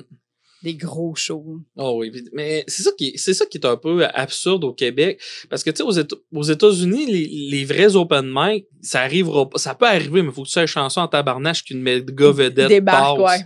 Alors qu'ici là, il y a bien des places là, puis des fois t'es surpris là les places aussi que tu peux avoir quelqu'un, tu sais Jean-Michel Martel, son mettons 15e show à vie, il y avait Sylvain Parent-Bédard, le propriétaire de Comédia qui était dans la foule, puis il a été le voir, puis il a dit toi je vais te signer un jour. Tabarnak. C'est arrivé. C'est arrivé. Est-ce que c'est hot? Fait que tu le sais jamais. Puis ça, pour revenir à notre sujet de départ, c'est pour ça que c'est décalissant quand tu fais des shows d'humour au début, de savoir où tu performes puis quoi tu fais à telle place. Là. Des fois, là, t'as un slack. Là, parce que c'est ça le problème. Tu peux juste avoir une première impression avec le monde. Hein. Ben oui. Oui, puis des fois, t'as besoin de casser du stock pour vrai. Fait qu'à un moment donné, il faut que tu pognes un niveau où tu fasses ben là, peu importe, là, je vais le faire, ce number-là. Je sais très bien ce qui rentrerait, mais j'ai besoin de casser du stock, puis il faut que tu le fasses, là. Ah oui. Puis c'est l'affaire la plus dégueulasse au monde. Ben, la plus dégueulasse au monde. Oui. T'sais, moi, faire des V1, là. Ouais, mais qu'est-ce qu'il y a de le fun avec faire du one-liner? C'est que moi, je suis capable d'en sacrer un super bon, un moyen. Fait que là, je vais le tester de même. Vous autres, quand vous faites du monologue pis tout, vous pouvez pas faire ça. Non. Puis le pire, c'est qu'il y a certains humoristes je me rappelle plus c'est qui m'avait dit ça, mais il y en a qui, lui, là, s'il rode, là, il rode, là. Fait que lui, c'est pas genre, je vais commencer avec du bon matériel. Il s'en calisse. Je rode. Ouais. Dit comme ça, je le sais si c'est bon ou pas. Ouais. Mais, non, regarde, chacun sa manière pis tout, pis honnêtement, c'est pas gérable, là, de te dire, quand je suis mis de roder du matériel, il y a pas de formule mathématique, là, là-dedans. Non. C'est ça, à un moment donné, ton nom devient assez, même si tu te plantes, la personne va te booker pareil. Ouais, c'est ça. Dans le sens que quand tu atteins ce niveau-là, c'est cool. Ça devient pas plus facile de faire tes V1, mais au moins, en faisant ta V1 puis que ça va moins bien, tu te dis, ben, c'est pas grave, la personne. Mais je vais faire peur à du monde. Des fois, on se parle entre nous autres, puis, hey, quelle personne que je devais prendre pour mon booking? Hey, je pourrais-tu prendre celle-là? Hey, non, je l'ai vu, elle s'est plantée. Ouais, mais attends un peu, là, c'est redessus. Exact. Ouais, il y en a qui font pas la différence avec ça. Fait que la morale de cette histoire, si vous commencez en humour, soyez stressés. Ouais. Puis faites longtemps quand même votre bon numéro. Mais c'est pour ça que ça revient à dire. C'est pour ça que ça vaut la peine d'accepter les shows de merde parce que t'as plus de chances qu'il y ait personne. Oui, puis des fois quand t'acceptes des shows moi ça m'aidait parce qu'à un moment donné t'acceptes des gigs de merde, mais tu deviens la personne, tu sais comme tu y vas avec 3 autres humoristes qui commencent mettons. Mais à un moment donné, t'es comme OK, je pense que je suis la meilleure là-dedans. Mm-hmm. Puis ça paraît dans le show, fait que là C'est bon pour ta confiance, tu sais. Parce que t'es comme, je sais que j'ai vraiment trop tout arraché, mais c'est juste parce que les autres, c'est un peu pénible. Ouais. Mais c'est parfait, puis tu le prends, puis là, le monde vient de te voir après, puis t'as l'air de savoir full qu'est-ce que tu fais, mais ça en prend des fois, parce que juste des shows où t'es toujours le moins bon, c'est difficile aussi, tu sais. Puis un petit conseil pour se préparer pour les shows de merde, moi, je l'ai fait, moi. Tu mets une trame de fond sur YouTube, là, tu cherches Crowded Pub Noise, puis là, t'entends juste du monde parler fort dans un bar, tu mets ça dans le tapis, puis tu pratiques ton matériel par-dessus ça. Oh my God, tu fais ça, toi? J'ai fait ça. Fait que tu T'entends que tu faisais l'anecdote ou là? Non, là. Ah, ouais. Ben, pas là, mais pas, mettons, v'là 4, 5 ans quand j'ai recommencé à faire de l'humour, là. C'est ça que je faisais. Fait que c'est pour ça qu'après ça, j'arrivais dans des shows où tout le monde se pétait à la gueule, puis moi, c'était tout. Moi, je viens ici pour faire mes jokes. C'est moi, je vous garoche mes jokes, que vous écoutez ou que vous écoutez pas, je m'en tabarnache. Je suis payé, puis le pire, c'est que ça marchait, parce que les autres, ils essaient de te faire décrocher, mais ils étaient pas capables, fait que c'est la foule qui tombait plus stressée que toi, puis là, c'est là que t'es gang. Exact. T'as-tu déjà pogné un heckler vraiment, là, que tu savais plus quoi faire avec pendant que t'animais? Quand tu veux te casser à la gueule, là, je te dirais que ça m'est arrivé 3 fois. Okay. À date, là. 3 fois? 3 fois. La première fois, je fais un show à Petite Grenouille qui est fermé à Sainte-Foy. Je crois que c'était celle-là. Pour te dire, le stage est tellement gros, là, qu'un gars de 6 pieds monte sa main le plus haut possible, il touche même pas au stage tellement qu'il est haut. Oh mon Dieu, OK. Ça m'a sauvé la vie. Parce que j'étais arrivé là, c'était Babu de Musique Plus qui animait un show d'humour. Mais le show d'humour commence à minuit. Quand le monde sont déjà tous sous. Et qui s'en sac. C'est la péridée. En 2 sets d'un hommage à Linkin Park. Ouais. T'as une idée de génie, là. Mais pourquoi? L'humoriste arrive devant moi, puis en plus, lui, c'est un humoriste qui a de l'air à faire un exposé oral puis qui est stressé devant son professeur de 6e année, fait que ça allait pas pantoute. Ben non. La foule écoutait à Babu, mais à lui, ils ont complètement décroché. Fait que là, moi, j'arrive sur stage, je commence à compter des jokes, puis là, il y a une gang qui catch que, il y a des jokes, puis là, il commence à m'écouter, ça rit. Et là, je fais juste dire le mot avortement. Et là, il y a un gars qui se lève. Lui, il a pas entendu la joke, là. Ouais. Hey, tabarnak, ma blonde vient de se faire avorter, c'est quoi ton Christy de problème, toi? Là, moi, je continue, là, je te dis, il était rendu que le sèche, puis il essayait de sauter pour embarquer, pour venir me driver, puis j'étais tout. Juste à cause que t'as dit avortement. Juste à cause que j'ai dit avortement. Puis là, je checkais le barman qui était, pas le doorman qui était dans le fond en train de cruiser une petite fille de 16-17 ans qui a rentré probablement sans voir le droit, puis j'étais tout, bon, ben, tabarnak, quand je vais m'en manger une à soir. Et lui, il s'en calissait ben raide, les gars. Tu sais, quand tu dis que tout le monde s'en tabarnak, là, tu sors de stage, hey, c'était vraiment bon, bravo. Femme ta gueule, c'était pas bon. Ouais, mais dans ce temps-là, t'es juste, ben oui, paye-moi que je décalisse, là. Des fois, ça fait ça, là, mais des fois, c'est mieux ça quasiment que de faire un show que tout est de la faute du propriétaire. Dans le sens que tout le show fonctionne pas, puis après ça, il vient te voir, puis il est comme, ouais, hein? Tu sais, comme il fait des petits commentaires comme quoi, mettons, c'était pas si drôle que ça, puis t'es comme, mais si tu savais comment c'est sûr que le monde allait pas rire, tu sais, genre, toutes tes conditions sont dégueulasses. Dégueulasses. Ben, t'as déjà fait un show après qu'il annonce les prix pour une journée? Non, ça m'est jamais arrivé. La seule fois, j'ai fait un corpo pour Hydro-Québec. OK. C'était mon frère qui travaille là. Fait que lui, il avait été voir la fille aux ressources humaines, puis il avait dit, tu sais, ça va être entre le dessert puis le repas, puis les tirages, ça va être après, puis blablabla, parce que, puis genre, ça avait tout été respecté. Fait que, mettons, on avait juste fait, on était monté sur le stage, puis on avait dit au monde, après qu'ils aient mangé, hey, avancez toutes vos chaises ici, il y a un petit show d'humour d'une demi-heure, puis après ça, pendant ce temps-là, les serveurs avaient tout débarrassé les tables, puis après ça, le monde a retourné manger leur dessert. Ça devait être décent comme show. C'était vraiment cool. OK, bon. Moi, j'avais fait un show, puis tu vois, il y avait, mettons, 450-500 personnes. Ils annoncent tous les prix, il en reste 15. Puis ils veulent que tu fasses le show pareil. Ouais. Tu l'as fait? Ouais. Fallait que tu fasses combien de temps? Je m'en rappelle plus. Je suis 40 minutes, il y avait des premières parties. Mon Dieu que c'est long. Le monde écoute le show, sont tous. Ouais. Pis c'est pas parce qu'ils te trouvent place, c'est parce qu'ils sont fatigués. C'est sûr. Un autre type de show qui marche pas, là, les Christy de shows dans des centres de ski où c'est que le monde ont passé toute la journée à skier puis que là, le show commence à 10h le soir puis qu'ils sont brûlés, là. Tu sais, une journée qui faisait moins 20 dehors, qui sont frettes, qui ont soupé, même le souper, ils ont l'air à vouloir tomber dans leur assiette. Ils ont over-mangé, genre. Ouais, pis là, t'arrives sur ça puis fais nourrir, resti. T'as déjà fait ça? J'ai fait ça 2 fois. Ben voyons! Où ça? Moi, en stock à Thetford Mines. Ah, ouais. Ouais. Puis pourquoi le booker, il se dit que c'est une bonne idée? C'est un humoriste, le booker. Mais tu t'allumes pas, sur le coup. Ça, c'est le genre de détail que tu catches après, là, que ça va être ça que ton public, là. Ouais. C'est comme un des pires shows que j'ai fait à vie, c'était à Lucor à Lévis. Puis, tu sais, quand on monte sur stage puis que le t'entends, tu vas pas nous enlever le hockey pour un Christ d'humoriste plate. Oh mon Dieu. Jimmy Carr a une joke. Moi, ça m'est arrivé exactement pour vrai, la joke de Jimmy Carr. Non, c'est Jean-Michel Martel qui est sur stage. Jean-Michel Martel, il a tout le temps été bon, puis il était très bon dans ce temps-là. ouais. Lui, dans ses jokes, c'était genre femme ta gueule, va te tuer, va te pendre, entre chaque joke. Et là, pendant qu'il est sur stage, moi, je suis le prochain à embarquer après lui. Je vois un gars qui est au bar. Ouais, il y a un show d'humour, là. Non, vraiment pas.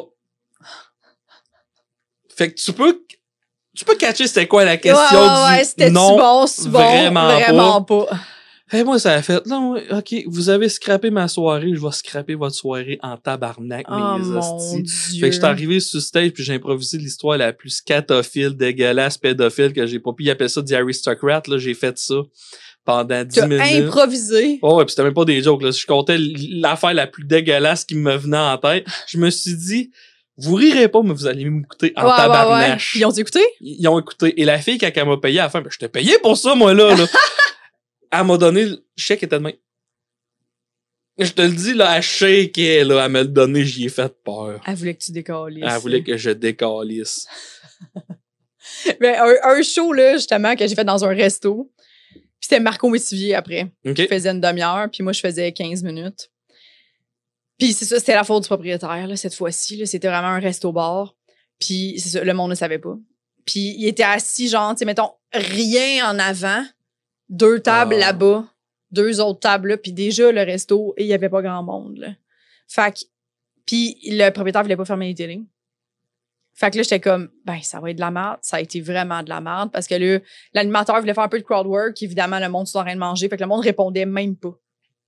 Il faisait juste comme vous, là-bas, êtes-vous ensemble? Puis le monde était juste continué de manger, genre comme si rien n'était. Fait que pendant tout, mais ça, là, ça a été mon premier show, mettons que ça commençait à un peu bien aller mes affaires, pas mal. Tu sais, comme un moment donné, tu te comme pognes un plateau que t'es comme, je me plante plus, c'est le silence, puis c'est un esti de malaise, là, genre, ça va bien, tu sais. Puis, mais ça m'a full appris pareil, parce que j'ai fait mon number, puis je me suis dit, ben, je le fais pour moi, tu sais. Puis je faisais mon number, puis je regardais Marco, puis Marco, il était comme, tu sais, souvent, il riait, mais qu'on riait de la situation, du fait que je viens de faire un gros punch, que normalement, on sait en calice que ça rit. Il y a pas un esti de son, puis il riait, puis genre, mais moi, dans ma tête, tout le long, je me disais, moi, je fais 15 minutes, là. J'ai fait 12. Puis j'étais comme, lui, il faut qu'il fasse 40. Tu sais, c'est atroce de regarder, genre, 2 premières parties se planter avec aucune réaction, puis faire, hey, moi, il faut que je fasse 40 minutes. Fait que j'étais contente d'être une première partie cette journée. Moi, le contraire m'est déjà arrivé. Quand j'ai commencé, la première fois que j'ai fait ma tournée pour mon 69 minutes, je fais un show. À une place, c'est que c'est réputé que tout le monde se pète la gueule. C'est un bar à Rivière-du-Loup, mais c'est payant. OK. Mais tout le monde se pète la gueule. Puis j'arrivais là, puis ça avait quand même bien été. Dans un contexte, c'est que tout le monde se pète la gueule, ça avait quand même bien été. Là, après ça, je fais le show aussi que c'est supposé être facile, mais facile, OK? Mais là, qu'est-ce que je savais pas, c'est que le propriétaire de la place savait pas j'étais qui, fait qu'il avait peur de pas vendre. Fait qu'il a comme fait une espèce de promo souper humoriste pis tout. Puis pendant le souper, il avait été dit à du monde que regarde, vous avez été là, restez pas pour l'humoriste, puis si vous restez, il sera pas bon. Non, je te le dis, là, il me l'a même avoué, là, après, là. Mais pourquoi? Parce que, je sais pas, là, il pensait que ça aurait mis ma barre là, puis que ça aurait bien été à cause de ça, mais ils l'ont cru, tu Mais le pire, c'est que j'avais-tu fait mon premier sous-écoute? Oui, j'avais fait mon premier sous-écoute, fait que je commençais à avoir un peu de fans quand même. Ouais. Fait qu'il y avait du monde qui était venu pour moi. Mais, fait que, collé au stage, c'était mes fans, mais tout autour, c'était du monde qui s'en sacrait puis qui se parlait entre eux autres. Mais là, j'arrive là, je fais mon heure au complet. 0 rire. Mais quel imbécile. 0 rire. Le gars. 0 rire. 1 heure. 1 heure. Au complet. Fait que là, tu sors de là. On s'entend-tu? Tu te remets en question en Simonac en tant qu'artiste? Là? Hey, c'était supposé être facile, cette place-là, que tu te fais décrire comme tu vas triper ta vie puis tout. Je me rappelle, j'étais avec Jean-François Otis qui faisait ma première partie, puis je t'ai ramassé avec des petites cuillères, là. Puis j'ai braillé, j'ai passé par tous les esprits d'émotion, puis tout. Puis là, je me disais, ah non, l'humour, c'est... Puis là, je voyais les autres shows qui s'en venaient, puis je me disais, mais ça va donc ben être terrible, esprit. Le lendemain, je fais un show je me rappelle plus où, là, mais c'était c'est une place en Gaspésie. Puis j'étais la rockstar, là, genre là, j'ai tout arraché. Puis le pire, c'est qu'il y avait une dizaine de personnes en haut de 80 ans qui sont venues prendre des selfies avec moi. Là. C'est que c'est bon. Je te dis, là, c'était l'enfer. Oh, OK, là, finalement, là, ma confiance est revenue ce soir-là. Exactement. Tout, là. Mais ça, des fois, c'est weird. C'est comme un coup, je fais un show dans un bar. C'était inondé. Genre, le bar n'était pas inondé. Mais la région. Okay. Genre, j'ai vu du monde se promener en canot dans la rue là, pour me rendre là. Ouais. Le bar commence à me péter une coche que j'ai pas attiré du monde. T'as de l'eau de la rivière dans ton parking, mon chum, là. Puis il te pète une coche avant le show. Ouais. Est-ce que ça n'a pas rapport? Ouais. Mais c'était le bar qui te payait? Ouais. Non, même pas. Parce que lui, là, c'est tout le temps plein. Fait qu'il est insulté qu'à moi, ça s'aille pas plein. C'est juste ça. J'avais pas d'accrocher le micro. Mais ouais, mais pour revenir à l'autre show, c'était à Rimouski, puis c'est à cause, j'ai joué souvent à cette place-là, au bar après, puis j'arrachais tout le temps. Fait que là, après 2-3 fois, le propriétaire a bien vu, puis là, il est venu s'excuser pour cette soirée-là, puis tout. Puis là, regarde, là, c'est chill, là. Il voulait pas être méchant avec moi, là, comme il dit, je voulais mettre la barre basse, puis tout, là, mais tabarnache que tu fais pas ça, là. Hey, c'est tellement pas une bonne idée, là. Mais tellement pas. Ben, ça, c'est une affaire. Quand t'es sur stage pis tu dis hey, je commence, ça va pas bien, dis pas ça, le monde va te croire. Ouais, c'est ça. Oui, je l'ai fait v'là pas long. J'ai fait une V1 v'là pas long, puis moi, d'habitude, quand je fais une V1, je le dis pas. J'arrive sur stage, puis je fais mes affaires. Là, j'ai fait la gage, je vais l'essayer, tu sais, de dire hey, je m'en viens tester des affaires, puis tabarnak. Ben non. Parce que là, le monde, c'était un long show. Puis le monde était déjà un peu tanné, tu sais, puis je passais comme fin de la deuxième partie. Fait que là, déjà, le monde a dû se faire « Ah, sacrément, en plus, ça sera pas super bon, tu sais. » Elle vient tester des affaires, tu sais. Fais juste rentrer puis fais tes affaires. Mm-hmm. Je me suis dit, en le disant, j'ai fait ça la dernière fois que je dis ça. Oui, c'est drôle. Ben, tu sais, quand les humoristes ils disent « Bon, ben, celui-là, on va l'enlever, là. Ouais. Moi, quand une joke qui marche pas, je fais le contraire. Si je fais une joke, elle marche pas partout, je m'en calisse, je continue à faire pareil. Puis ça arrive. Ben, ça montre un peu... Ça fait différent, puis ça montre que tu as confiance en toi aussi. Ouais, c'est vrai, absolument. Parce que ça, Mike Ward en parle souvent de la comédie Bible. Ouais. Puis, qu'est-ce qu'il explique dans ce livre-là? C'est, faut tout le temps que tu vois l'humour comme une... Il y a toi versus l'audience. Ouais. Puis c'est qui a le stress? Puis la personne qui a le stress, c'est elle qui rit, puis la personne qui a pas le stress, c'est elle qui fait rire l'autre. C'est comme quand t'es humoriste, quand t'embarques sur un stage, le monde va se faire un préjugé sur toi, puis si ça devient une bulle. Puis si cette bulle-là est pas pétée dans les 30 premières secondes, ça va juste, le monde va rire de moins en moins à cause que ça a pas été accusé. Moi, vu que j'arrive en comptant une de mes jokes les plus ignobles en partant, ben j'ai de l'air d'un gros dégueulasse qui fait des jokes de gros dégueulasse, tu le sais. Ouais. Oh, ouais, c'est vrai. Oui, puis quand tu... Si tu sais, il y en a qui disent que c'est une béquille, mettons, de dire quelque chose après une joke qui marche pas, puis tout, mais en même temps, je trouve que ça enlève la pression aussi, puis la pression pour le public. Parce que sinon, le public sont juste comme, ah, sais-tu que c'est pas bon? Tu sais, puis comme, tandis que quand tu fais comme, hey, regarde, oh là là, puis que tu l'accuses, t'es comme, hey, c'est pas grave, on continue, là, il va y avoir d'autres choses, puis comme, là, le monde sont comme, OK, puis ils s'amusent avec toi, tu sais, de voir que ça marche pas tes affaires, tu sais. Je veux te dire ce que ça veut dire que c'est une béquille. Mm-hmm. C'est qu'il y a des humoristes que c'est le seul rire. Ah, ouais, je comprends. Tu sais, si tu essaies de quoi 3-4 fois, tu te plantes, tu le dis, c'est correct. Ouais. Mais si ça vient qu'à faire partie intégrale de ton spectacle, ça marche pas. Ça marche pas. Tu sais, moi, il y a des open mic qui me demandent pourquoi tu me bookes pas pour un 15 minutes.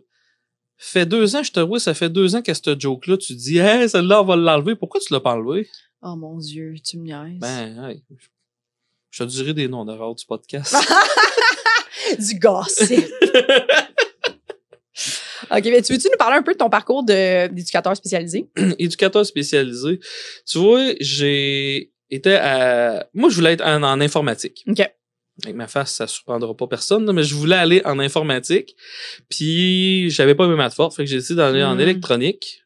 Pire gaffe, prenez 1 ou 2 ans de plus si vous avez pas vos maths. Allez les chercher au cégep, là. Je détestais ça pour mourir. Je savais même pas que je faisais là-dedans. Je m'amusais à faire exploser des affaires puis je trouvais ça drôle puis c'était tout, là, en électronique. Fait que j'ai fait la pire gaffe de ma vie. J'ai pris le premier cours du bar que je me suis dit, garde, moi, je veux faire ma vie en humour. Fait que je vais prendre le premier cours du bar puis je vais en crise, je vais faire ma vie en humour. Fait que le premier cours du bar, j'ai travaillé 12 ans là-dedans. Pour vrai? Ouais.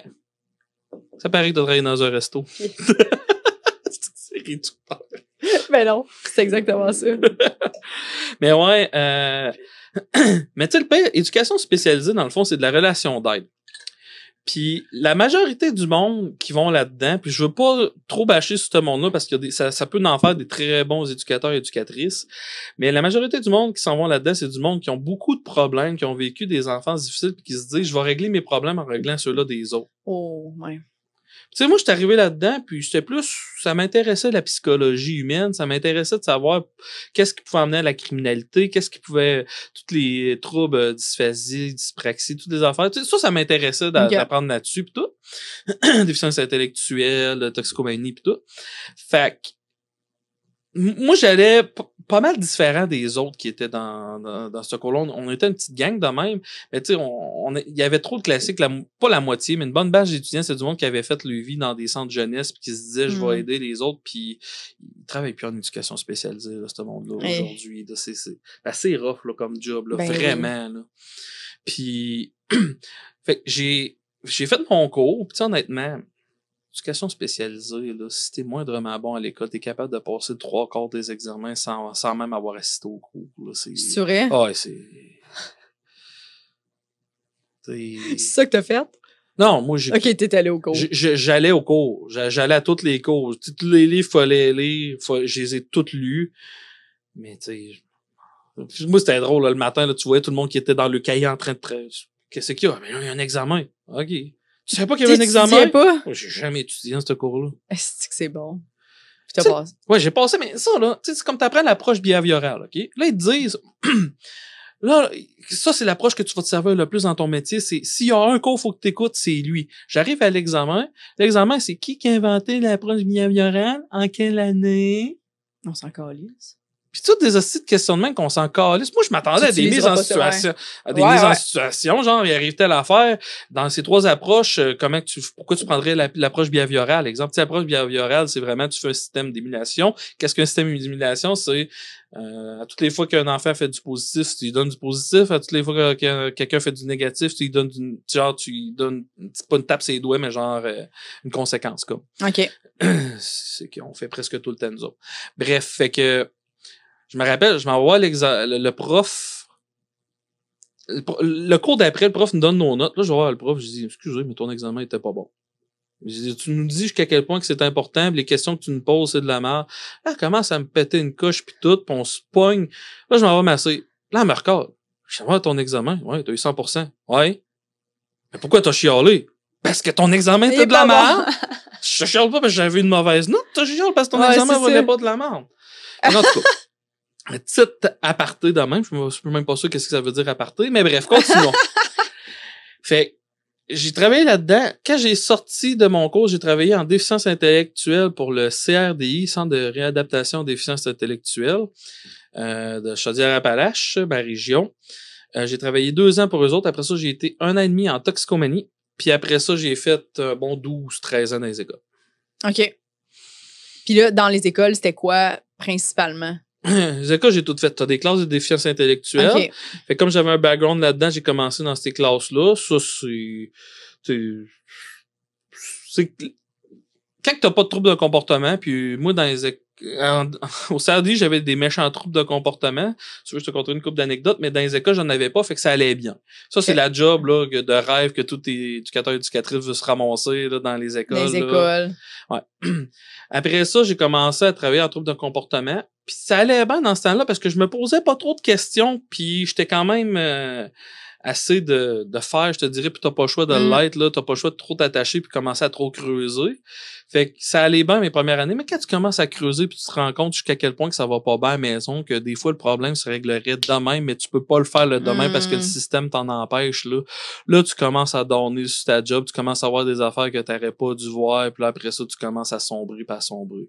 Tu sais, je vais te conter ça vite. La journée, j'ai découvert mon personnage de stage. J'ai une amie, une collègue éducatrice, que sa fille venait de se faire violer. OK. Puis elle avait eu vraiment rough puis tout, puis elle sortait de tout ce processus-là. Puis pour se recommencer, elle avait décidé de commencer à faire du gardiennage. Fait que moi, je sais que l'enfant qui est supposé de garder, il a poignardé quelqu'un d'autre. Fait que c'est comme pas une bonne idée. Puis j'irai pas trop dans les détails, là. Mais, fait que là, Un enfant? Ouais, un enfant. Oui, école primaire. Sacré. Fait que là, je m'en vais à ma collègue, puis j'ai dit, tu sais, c'est peut-être pas une bonne idée que ta fille ait gardé cet enfant-là. Fait que le lendemain, je me fais rencontrer par la direction de l'école pour me faire dire que je suis sur le bord de perdre ma job, que je suis un trou de cul parce que j'ai brisé mon lien de confiance parce que c'est un secret professionnel que cet enfant-là avait poignardé un autre enfant. Puis mais voyons. Puis j'étais pas supposé de le dire puis tout. Puis là, j'allais me faire passer devant un comité disciplinaire de la commission scolaire puis tout. Puis je sors de là. Puis là, je disais directeur, ça comment là, si ça avait été ta sœur, tu y aurais dit, là, voyons, là. Puis là, non, nous, on est intègre. Hey, fuck you, t'es intègre, esti. Tu caches de l'alcool dans ton bureau, là. Baise-moi à la poche, esti, là.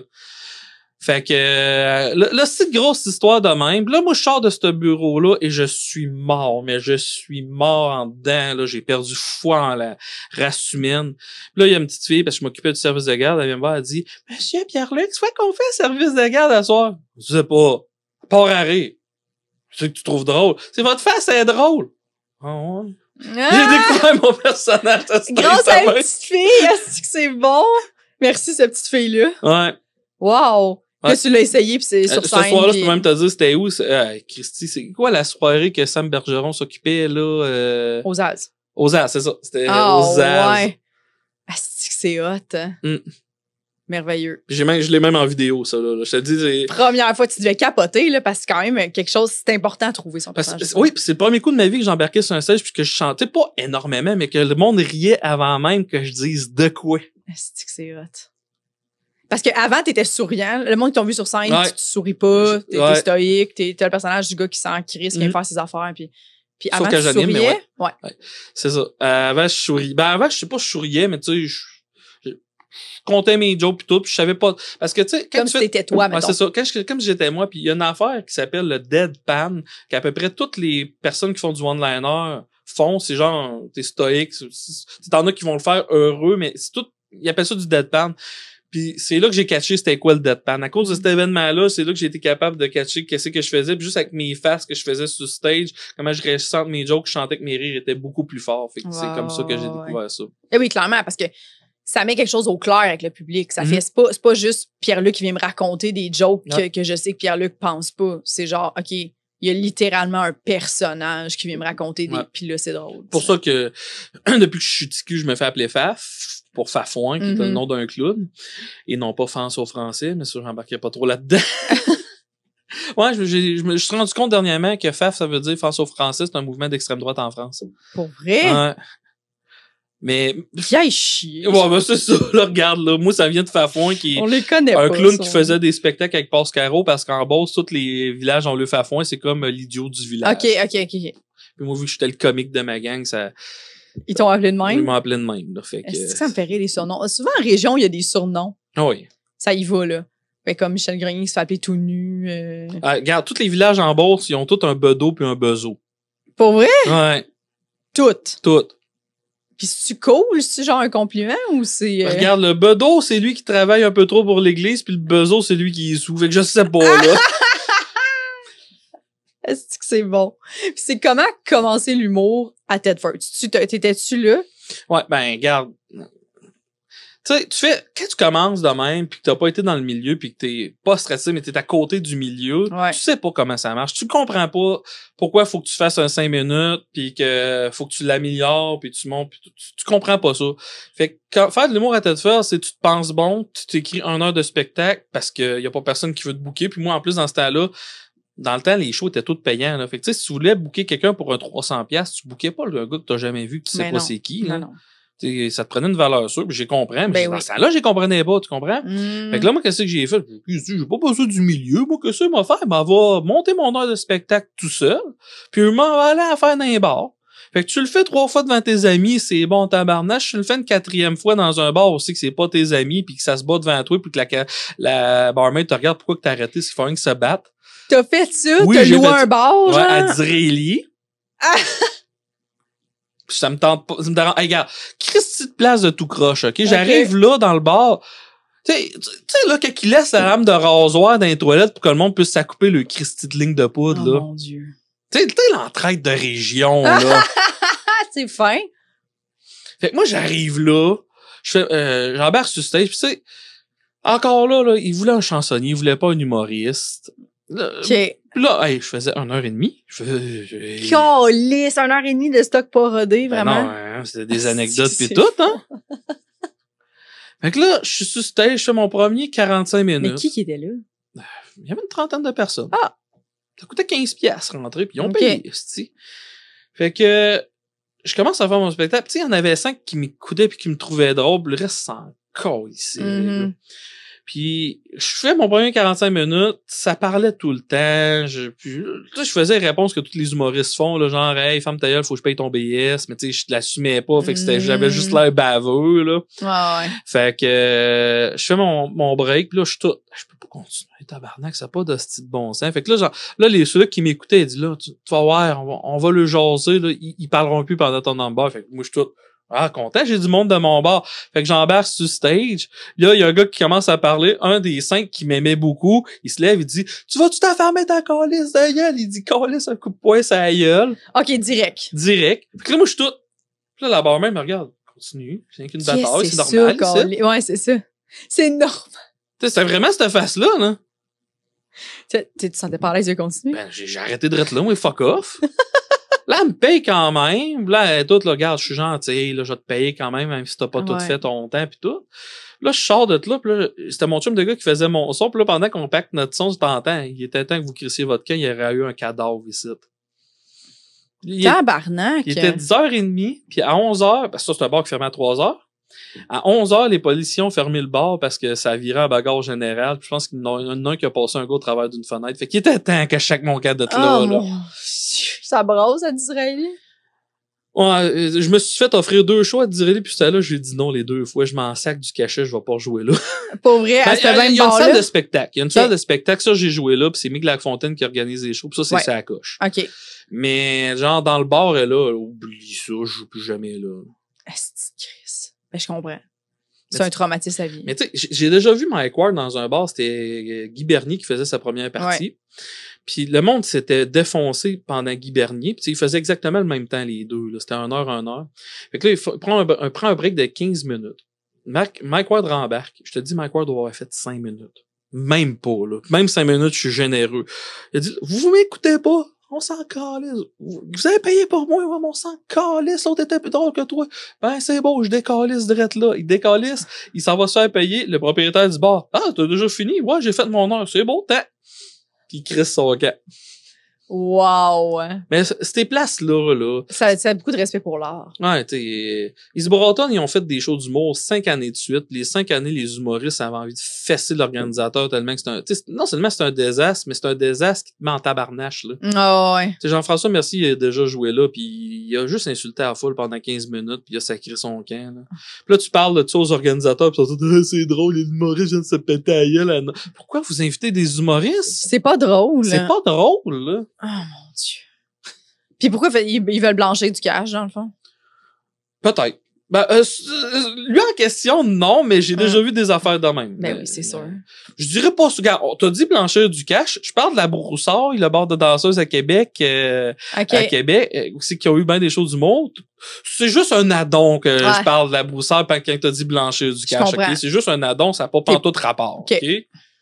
Là, si je cligne de l'œil, là, c'est parce que mon œil est un peu enflé, là. C'est uniquement pour ça, là. Ben, j'ai écouté le sous-écoute avec Cathy Gauthier, puis Brian Piton. Puis elle dit là-dedans qu'à un moment donné, elle faisait un show, je me rappelle plus c'est dans quel bar, mais elle dit genre, tu sais, j'étais payée comme beaucoup, là, genre 1000 cucs, là. Puis comme, je crois bien que c'est ça.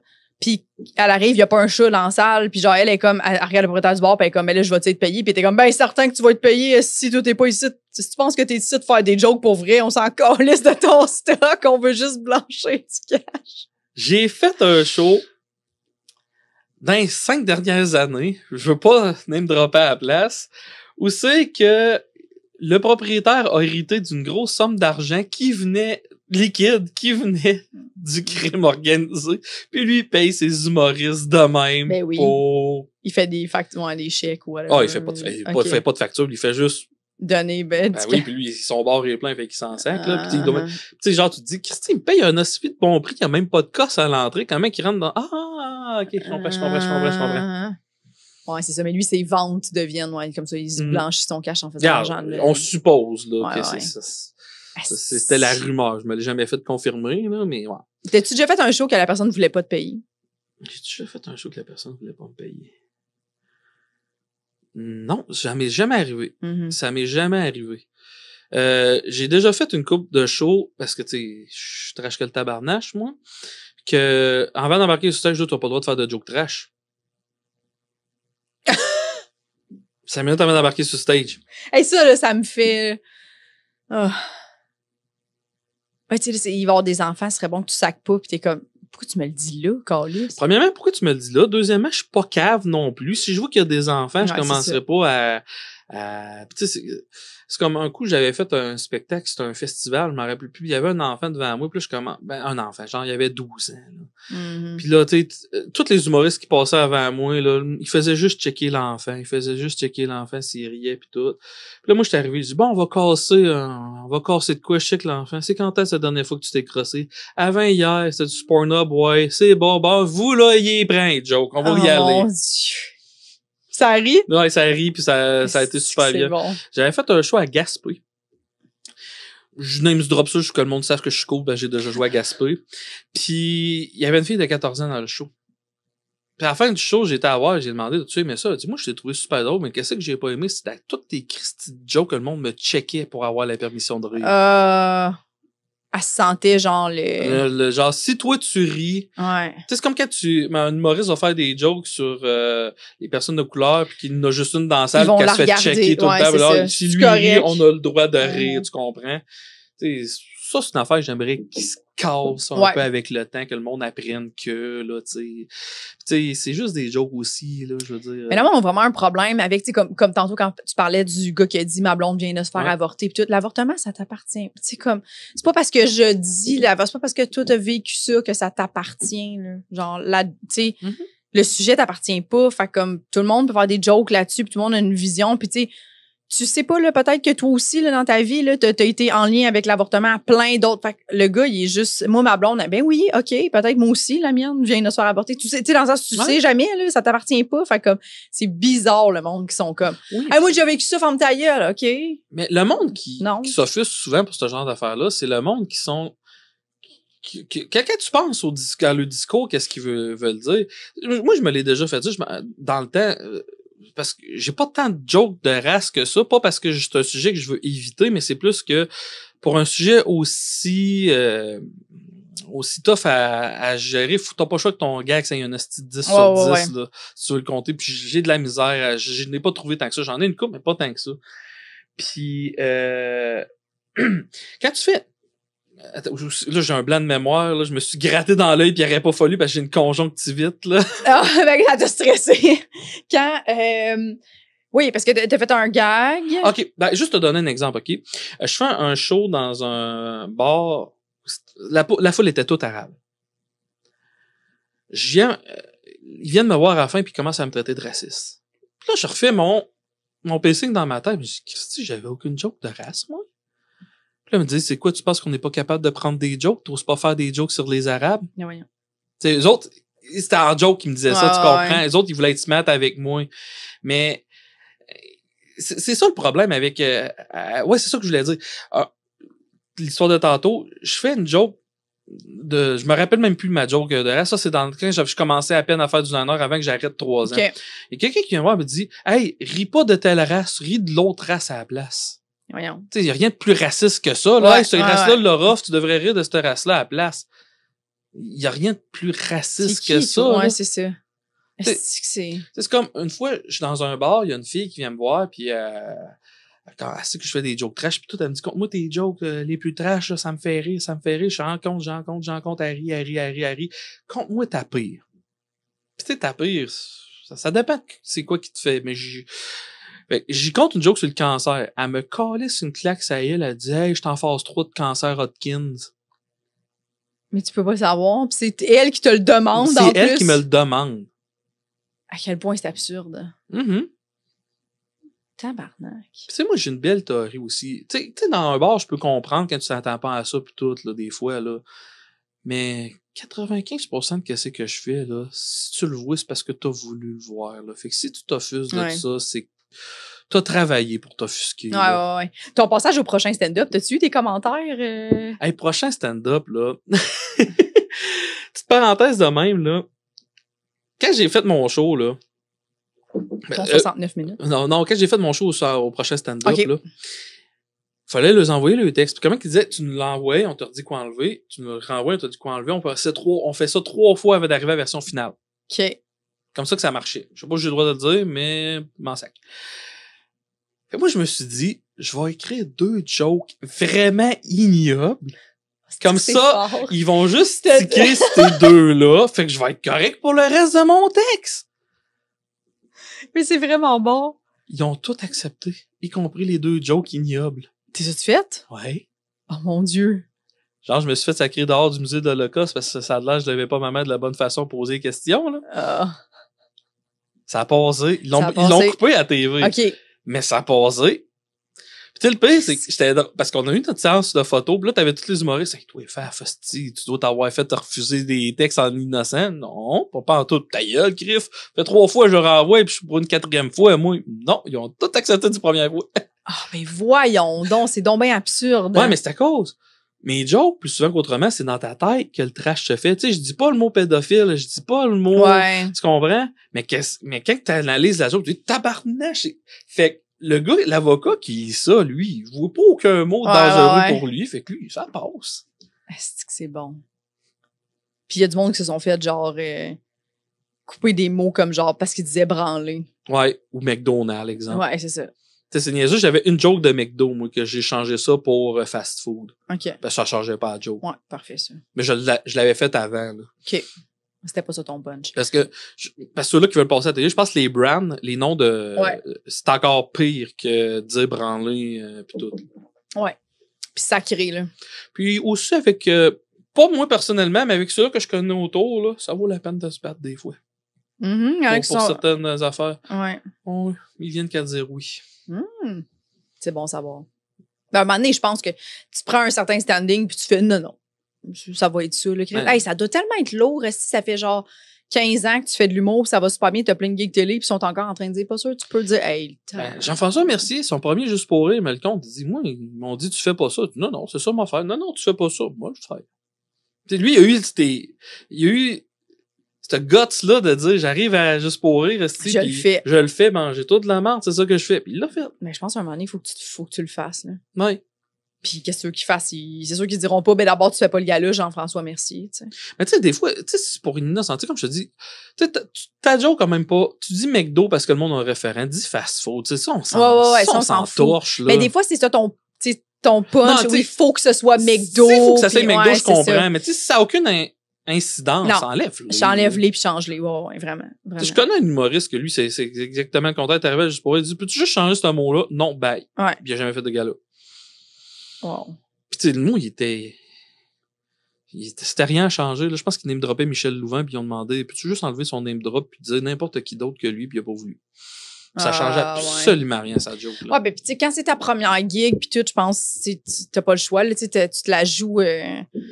Ben oui, je vais faire ça, ouais, tu sais, mais pas quand ça. Tu sais, des fois, la journée même, en plus, c'est quand c'est ta première gig télé, puis la journée même, ils sont quand même pensés que tu peux. Ben non, le Chris, je peux pas. Moi, mon texte, je le sais par cœur, puis tu me demandes ça la journée même, c'est sûr, je vais le dire comme je le dis depuis les 24 dernières fois que je le joue, là, tu sais. C'est en cours, fait que je ne me dropperai pas ça non plus parce que c'est pas encore terminé, mais moi, je fais un show à la fin du mois, c'est que j'ai su que je suis le seul dans les 30 sur le pacing, ça dure sur plusieurs jours, qui s'est fait demander d'analyser son texte avant. Moi, j'ai dit à mon gérant, excusez, là, mais au lieu d'une photo de mon texte, tu vas leur envoyer une photo de mes faux fun, OK, là? Ça serait malade que genre, pis tu sais, que le titre du email, c'est juste voici le texte pour Faf. Puis genre, il ouvre l'email, pis c'est une photo de ton cul. Non, mais, je veux dire, pourquoi je serais le seul, là? Fuck off. En plus, je me suis pas inscrit à ça, c'est les autres qui sont venus me chercher, là. Pour vrai? Ah, c'est laid. Hey, veux-tu te compte une fois que ça m'est arrivé, ça? Ah oui? Là, 3 ans. Le festival de talent show de Saint-Éphrem de Beauce, OK?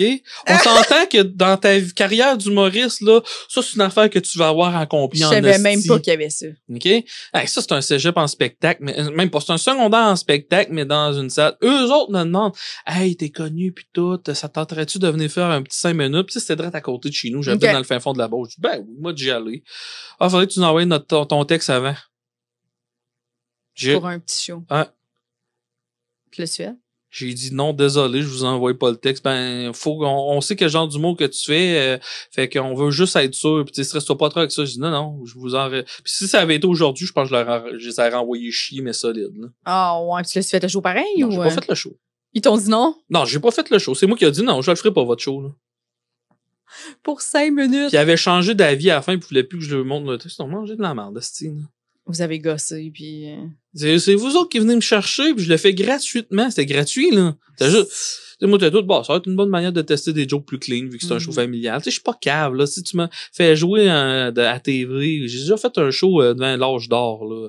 Ouais, c'est ça. Je vais adapter mon matériel pour ça. Ouais, tu vas l'adoucir, là. Ouais. Mais... Exact. Fait que c'est ça. Bref, tout pour dire que je suis barré de ce show-là, mais je m'en sac pas mal. Calisse, que c'est cave.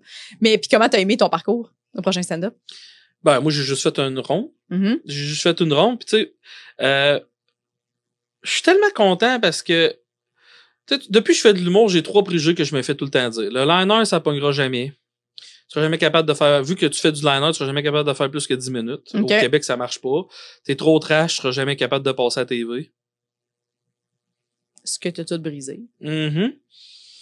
Puis tu vois, j'ai un blanc pour le 3e, mais peu importe, là. Ça doit pas m'avoir marqué tant que ça, là. Mais, oui, je serai jamais capable d'animer. Fait que... Ah! Tu brisé. Juste d'avoir brisé ça quand j'ai passé à la TV une fois, là. Puis le pire, c'est que je me suis fait éliminer la première ronde, fair. C'était contre Colin Boudria. Il a fait un fucking bon number. Tu sais, la première saison du prochain stand-up, l'affaire que j'ai pas aimé, c'était du monde qui se plantait puis que là, il disait « Ouais, mais je t'ai déjà vu puis je sais que t'es capable. L'autre a fait un spectacle 2 fois meilleur que toi. Il mérite 2 fois plus que toi, mais je vais te faire passer toi. » Ça venait... C'est pas ça qui est arrivé contre moi, là. Ouais. T'sais, Colin, il était fucking bon. Mais on l'a vu dans d'autres. On l'a vu. Ça, là, j'ai trouvé ça assez ordinaire. C'est fâchant. Ouais. Puis on va se le dire, le mic drop, là, il est fâchant. Moi, ça me fâche. Bon, ben, tu vois. Oui. Parce que des fois, t'es comme, ben, c'est pas ça qui a gagné. C'est pas parce que t'as un coup de cœur, mettons. Puis c'est ça, sauver la personne. Mais tu sais, c'est super ingrat de te faire dire sur le stage, bravo, c'est toi qui as gagné. Puis finalement, t'as comme Mariana qui est comme, non, j'aimerais mieux que ce soit elle. Puis t'es comme, mais je viens de recevoir les félicitations, je viens de penser que j'ai gagné. Finalement, non, je m'en vais au vote du public. Il y a déjà eu des mic drops en plus en disant, ouais, regarde, tu t'es planté, là. T'es sur le bord de brailler tellement que ça n'a pas bien été, là. Mais je vais faire un mic drop sur toi, je pense. Je me semble que c'est arrivé, là, parce que je t'ai déjà vu avant. Non, c'est ça. Non, mais, OK, ça, c'est la seule affaire de négative que j'ai trouvée au prochain stand-up. Parce que c'est un bon show. L'équipe était super bonne. Les commentaires du juge étaient pertinents. Puis, tu sais, je m'attendais, tu sais, on va être honnête, là. Je me suis fait dire que l'humoriste, c'était moi qui a le plus ri dans la première ronde. Puis, il a même pas voté pour moi, là. Fait que, tu sais. Fait que, je savais que trash comme je suis, je me rendrais pas loin. J'ai été le... mais encore là, tu vois, je suis pas mal sûr c'est moi qui ai eu le plus de réponses sur Facebook suite au prochain stand-up. Tu sais, j'avais 3000 fans, j'ai monté à 7500, là. ça n'a pas de sens. C'est énorme comme following. Là. Surtout aujourd'hui, là, avec les nouveaux algorithmes. Ouais. Tout, là. T'as doublé ton following en une ronde. Ouais, c'est ça. Fait que mission accomplie pour moi, puis je m'en fais parler partout. Ben, c'est clair. Tu sais, l'autre jour, j'étais à la pharmacie, puis un vieux monsieur, c'est tout que j'ai vu à la TV, là. Ah ouais. C'est que c'est bon. Fait que j'ai marqué, là. Fait que je suis content. Moi, j'ai juste fait une étape. J'ai accompli, puis tu sais, je suis vraiment... j'ai pas le mot en français, grateful pour eux autres, là. Reconnaissant. Si c'est arrivé dans le podcast à Bouliane, OK. la même affaire, il était comme grateful, j'ai pas le mot en français, c'est donc bien drôle, puis c'est moi qui ai dit reconnaissant, puis là, ça lui arrive. On vient tout trouver. Reconnaissant, la gang. Reconnaissant, hein, on les connaît pas trop nos mots. Puis c'est parenthèse de même, depuis le début de la pandémie, moi, je suis en mode anglais, là, genre, conversation anglais pis tout, là, je veux développer ça, puis c'est pour ça, là, des fois, on dirait que je pense en anglais. T'as-tu le goût de faire l'humour en anglais? Oui. Mm-hmm. Oui, pas juste ça, là, tu sais, c'est comme là, mes trucs sur Internet, là, tu sais, je faisais mes lives pis tout, là, puis je pense que je veux migrer vers l'anglais sur Internet. Ah ouais? Là. Ouais, de plus en plus, là. C'est cool, ça. Parce que,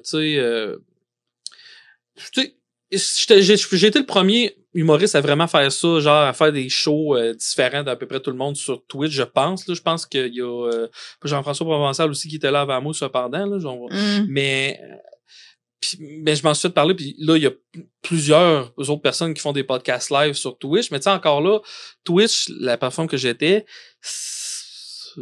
au Québec, c'est tough, là, t'as faire du cash avec ça. Tu sais, le pire, c'est que je m'en ai fait, puis d'autres Twitchers me diraient, tabarnak, t'as fait 10 fois plus d'argent que nous autres. Je dis, ouais, mais, gars, je vais le dire, là, en 7 mois, je pense que je me suis fait 1000$. C'est cool, mais c'est pas assez pour en vivre. Non. C'est genre, on parle de 6 à 8 heures par semaine de job, là. Ah, c'est ça.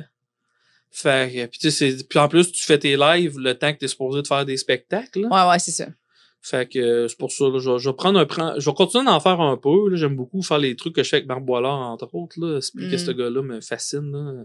Mais je vais recommencer à refaire des trucs peut-être plus en anglais. Je vais voir, là, je sais pas. Là. Parce que moi, ma force est sur stage. Fait que Internet, tu vas avoir plus un terrain de jeu. Là. Juste faire des affaires pour me faire du fun. Ben oui, ouais, tant mieux s'il y a du monde qui embarque. C'est ça. C'est parfait, ça. Puis sinon, c'est quoi, mettons, à court terme, c'est quoi qu'est-ce que tu as hâte d'établir, mettons, prochainement? Qu'est-ce que j'ai hâte? Ben, ma soirée, premièrement, je suis fier de le dire.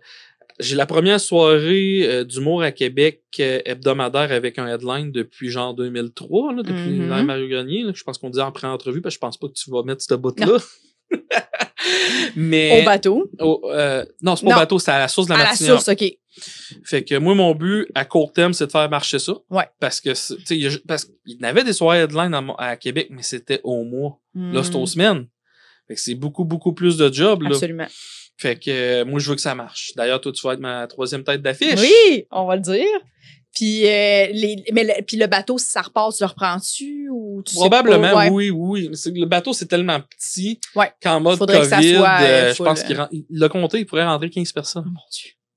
C'est dégueulasse. C'est qui est très dégueulasse. Ouais. Fait que, parce que, tu sais, habituellement, il n'y a pas de stage, lui, là. Fait que juste de mettre un stage, ça y coupe de la place dans son bar. Ben oui, là. ouais. Fait que, regarde, là, je dis ça sous toute raison, ça se peut, ça essaye ces chiffres-là. Mettons que quelqu'un du gouvernement écoute pis qu'il décide de se repartir quand même, là. Mais, le bateau, c'était bien trop le fun aussi, là. Ah mon Dieu, oui. C'était malade. C'était proportion gardée, là, c'était le bordel de Québec, là. La foule était tellement nice, là. Oui, vraiment. Puis toi, c'était ton hood, là. J'adorais ça, jouer là. Je m'ennuie, là, du bateau. J'ai un craving de bateau. Parce que moi, je t'avais fait la promesse, quand ça va recommencer, c'était toi la première tête d'affiche. Ouais. Puis j'ai bien hâte, mais coudonc. Regarde, j'étais pas ma première tête d'affiche à la sauce, mais t'es ma 3e. C'est très bon. Je suis très confortable là-dedans. Merci beaucoup, Pierre-Luc. Ben, ça fait... Hein? D'être venu au podcast. Ah, OK, c'est déjà fini là. C'est déjà fini. Bon, ben, merci à toi de m'avoir invité. Ça me fait très plaisir. Si les gens veulent te suivre. Allô, Kentucky. Je suis souvent là. C'est là le maximum du temps. Ouais, je suis là le maximum du temps. Cherchez Faf Maurice sur Internet. Vous allez me trouver. Là. J'ai mon groupe Facebook Faf et ses Tinamis si vous aimez les jokes d'humour noir. Si vous n'aimez pas les jokes d'humour noir, faites-vous plaisir, allez pas là. Ah! Merci. Ben, merci à toi.